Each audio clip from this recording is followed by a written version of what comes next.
Right now we're going to talk to Larry Hedrick, who is the co-creator of the Superstition Mountain Museum and responsible for making it what it is today. Larry, you know, there's a story that I heard you tell once about some lost military pistols or something. Could you relate that story to us? 40 or 50 years ago, a person that became my friend in the early 70s was writing in the Superstitions, and he ran across an old gentleman. And after talking to him for a while, it was obvious that gold was not involved in what this gentleman was interested in. And he loosened up and told him, my friend, a story about some lost Dragoon pistols that the Army was shipping out west after the Civil War.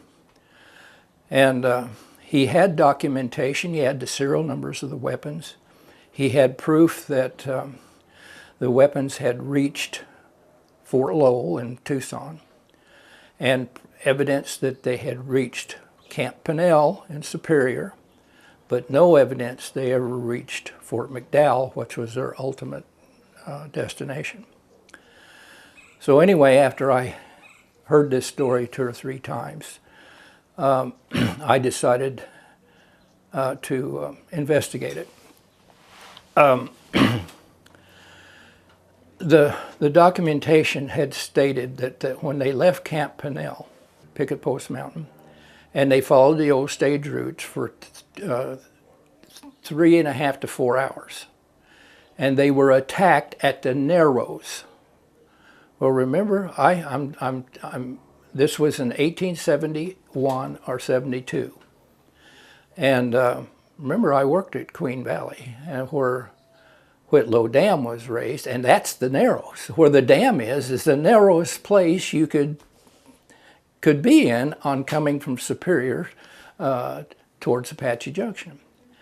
And so I went and I drove the whole route at 5 miles an hour and timed, and it got me just about to that point.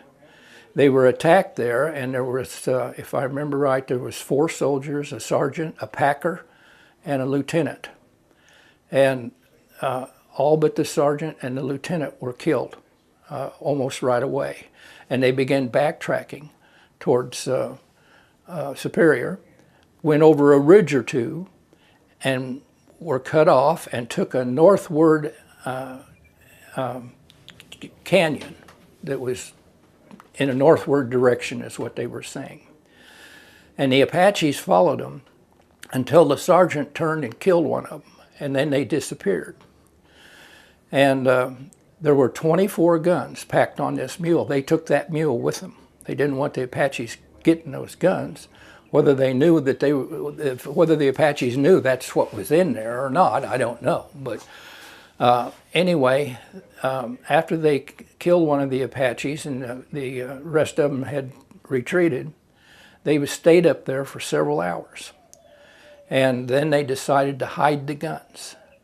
And they said they hid them in a small cave underneath a large boulder across from a distinctive pointed peak. Okay, now we're over at Queen Valley. We're not talking about Weaver's Needle. And I remembered my trip with Hart Mullins to Bayou's Butte, which is a finger-like peak, but it sets kind of out by itself. The mountain behind it has a very distinct pointed peak on it, and it's very high. And they said across from a dominant pointed peak. So the Bayou's Butte area is where I think that these guns were buried, in the wash, because the road didn't exist. Now you drive up there, you go right by Bayou's Peak because there's a road there. It's not much of a road, but it's drivable. But they would have been taking the wash and the wash kind of curves away from Bayou's Butte at that point in time. Well, a few years later. So what kind of guns are we actually talking about here? And by the way, let me show you what kind of gun we're talking about. 24 Colt Walker Dragoon Pistols. Wow. That'll do some damage. This is a replica but this is exactly what the guns would have looked like. 24 of them, 12 in each box on each side of the mule. And this is what they hid. And they were probably wrapped and greased, so you know they would sustain for quite some time, being buried in a place where maybe water wouldn't get to them. I don't remember the year that I started researching this. I didn't necessarily think that I was going to find them. I was just curious about everybody was thinking weaver's needle again and all that kind of stuff, and there's no way. The Army didn't go through the mountains with that small number of people. The stage route came right through the Narrows at Queen Valley.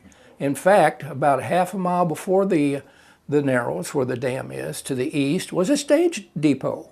And in the 50s, I saw what was remaining of that depot. People had tore it all apart using metal detectors and stuff like that. Today, there's no trace of it. Just like there's no trace of those arastas anymore out at Bluff Springs Mountain. So I think it was about 2006 or 7, a highway patrolman come out to see me at the museum. He was retired, and he was from up north. And he'd heard about this thing, and he wanted information. I gave him every detail that I could know. And he was living in a trailer court in Mesa. He still comes down here during the winter. He's a winter visitor. And he got some guys from his court, and he went out there, and they found a cave underneath a boulder across from Bayou's Butte, the predominant peak, and they began excavating it. You couldn't stand up in there. Water had got down in there, and it was hard as, the dirt was hard as a rock. And they dug until the ceiling of the rocks in the ceiling were starting to come down, and they had to quit. Now, I don't know that they've actually got the right cave, but I don't know that they'll ever go back. But I am absolutely convinced this is the area where those guns were lost.